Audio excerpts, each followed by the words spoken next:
The award that I have been promoting for some time is to a gentleman who, and I was corrected tonight, over 40 years ago, him and I discussed in my office back then and my office today, the fact that the association, that the DJ industry needed some form of association, some form of more formal gathering. And of course, it did come to fact when the CPDJA was formed, 1976 and 77 when it was incorporated. I think that's right, isn't it, John? And it was a while ago, and it was necessary. It was a battle we had with the Toronto Musicians Association, if you recall. That was the key factor that caused the association to be formed. So the CPDJA formed, and of course the CPDJA became the model for both the American Disc Jockey Association and the National Association of Mobile Entertainers in the U.S., because I was on the founding committee of both of those associations when I was with the CPDJA. So really, the association model was formed back then based on my experience with the UK. And much to this gentleman's credit, he is the basic pioneer of the way of the start of the association and of the necessity of an association, and the industry owes him a great deal. So the industry is basically has to start recognizing the people who founded this whole concept and who, for many years, I think it was about 8 or 9 years, John ran the association, and he ran it pretty well by himself to a great degree.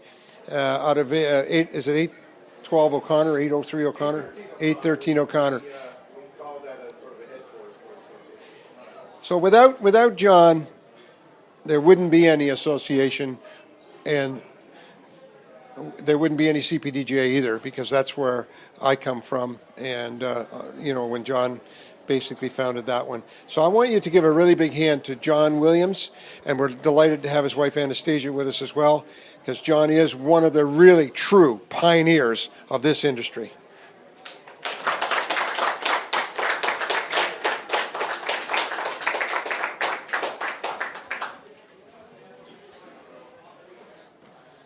It's the big thing. Congratulations, buddy. Thanks, man. Ladies and gentlemen, this gent beside me here may not remember the snot-nosed kid that walked into his shop when he was 13 years old with his dad. And Dad kind of let me wander around. And this guy was the one who told me how everything went.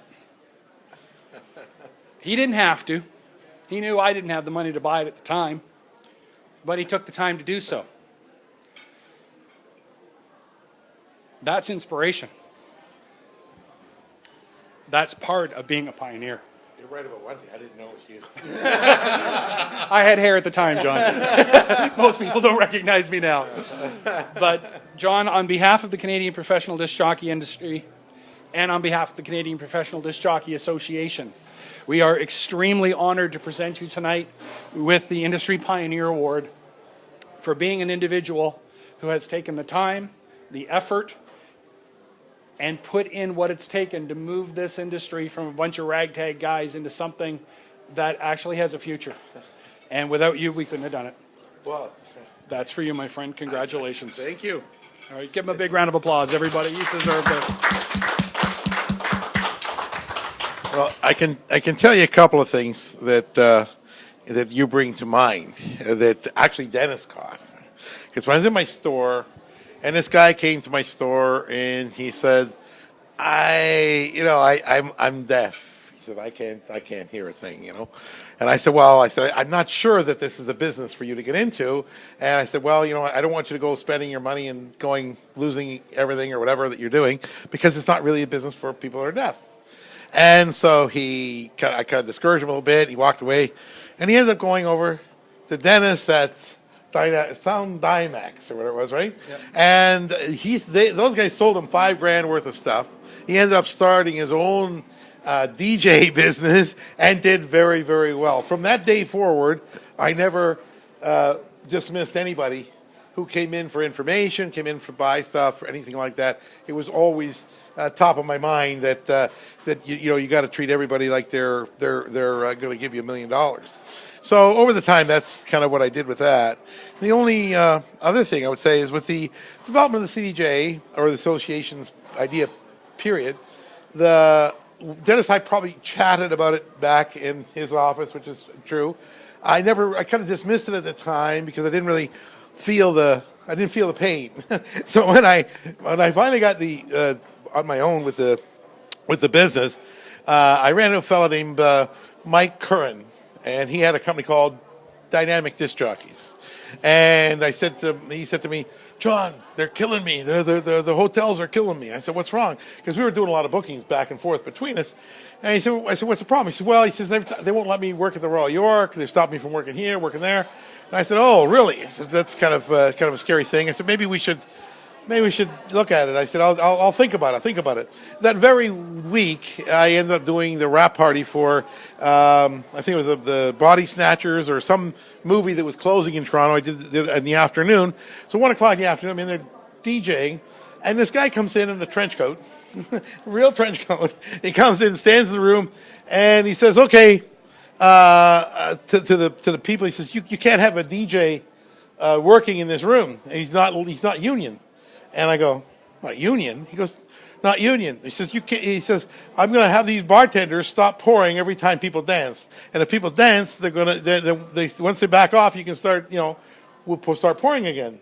So for this whole situation, for that afternoon, in front of all these press, media people and everything else, he's doing this action with okay, you can dance, you can't get back and forth. From that moment, I sort of decided that I was going to be instrumental in making a Canadian Disc Jockey Association, or association, period. And I went back to Mike, and then Mike said, look, my business is for sale. I want to be in the video photography business. I said, okay, I'll buy your business. So I bought his business, and I decided that, the only other person I knew, like you got to understand back then, now you're sitting with 20 DJs. Back then, nobody sat with 20 DJs. You never even talked to each other. You basically would do a gig, and we were working so much that every Saturday night, you're jamming, you're doing your music. You didn't really see anybody else who played music who was doing it. So you didn't really share ideas or share any kind of aspect of your business. So that was the way it was. But the only other person I knew was a guy named Mike Heindel. Mike Heindel says, come on, let's go. He says, I was talking to Mike Curran, and he said, I said, well, he's gone now. He's not in the business. So I said, we can go together. So he said, well, okay, well, let's take a look at this thing. So we take a look at it. He gets his people involved. He says, okay, the Combines Investigation Act has a rule that, that this is against competition. So he said, but you have to get 5 people together who could actually fight this. So it had to be somebody who's losing money from the DJ business. So the first person was Mike Heindel. He's losing money. I'm losing money. There was a guy named Marvin Sandomirsky. I don't know if you ever remember Starvin' Marvin disc jockeys. And there was another guy with Sid Hopkins, which he really had a real presence in the industry, both loved and unloved. I always put that in there because he really took people to task. He was a hard nose. He really didn't play soft with any of the DJs. But anyway, he wanted to do this thing too. So 5 of us got together and we signed the petition, created the problem, and then we all went, we called a meeting and we pressured everybody that we could get our hands on. And we ended up with I think it was about 50, 60 guys at the opening meeting of the association. And it was at the Coleman's Banquet Hall at Steeles and Young. So the meeting was there. A lot of the people got involved that were there, and guys really supported the whole action. I don't think I was I'm not sure whether I was vice president or president at the time, but after that run, I became president, kind of ran things for quite a while. But it went from there. We had a meeting at Momo's on Yonge Street with Maurice Spur. And so we kind of bounced around a little bit, kept building up interest. Scott McMillan was about the second or third person to kind of jump in and join. The membership dues was pretty minimal. Don Baker and his partner, can't remember what his name was. Ben Burgess. Okay, he was there, and we kind of created a core that was strong enough and interested enough to keep the association going for a while. So we got things rolling, and hopefully it kind of built more momentum because of the AVLA problem. I mean, the AVLA problem really wasn't really a problem at that time. The musicians were the problem. But once we beat out the musicians, as soon as we called we had a convention in Toronto, and that really brought up the AVLA. The AVLA came in, they did their whole routine.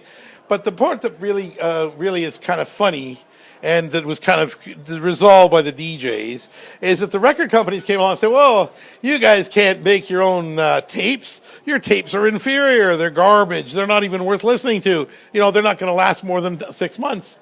So then a lot of guys who were freaked out, so they all went and made their own tapes. We bought tapes from the Sam the Record Man. All these stores put them the disc little tapes together, and we sent them to a lab, and we had them tested, and it came back proving that our tapes were 5 times superior to the ones they were selling for the money they were selling in the stores. So we were kind of like going, what are you guys talking about? So they had to eat their words, choke a little bit, and then they came back with their whole scenario that they came up with. The only thing that bothered me with AVLA is I always thought that it was a full media license that was even from the day one. Some things, like I was out of the action for about 6 years, having a bar. I had a great nightclub going for a while. I invited all DJs to come there. I think everybody showed up. It was quite a party. I mean, people still come up to you today and say, I remember that party you threw. Anyway, it was a good party. But it really was part of the momentum of the times and all the stuff that we did. The most fun part I've ever had out of being in this kind of thing was when I got to DJ that party at the the whole room gave me a standing ovation while I was spinning. It was one of the parties. I don't know whether it was the next one or that one we did, and it was really an honor to have that reaction from a bunch of my peers. But anyway, that's the story. I'm still in the business. I'm president of the Greater Toronto Area chapter of the CPDJA. First thing I did was change the name from Toronto chapter to Greater Toronto Area chapter, only because it doesn't make sense. I mean, 90% of our members were from all outside the Toronto borders, and so that's what we're standing for now. I don't know whether I don't think CPDJA is better or worse than CPDJA. I think we all have the same values. I know that Dennis and myself and even Doug Scott from the CPDJA, we all want the good things for the DJs, and we've worked towards it for many years, and I don't think anything's going to stop us except for the grave. so it's been fun, and thank you so much for the award. It really is nice. Okay, thanks.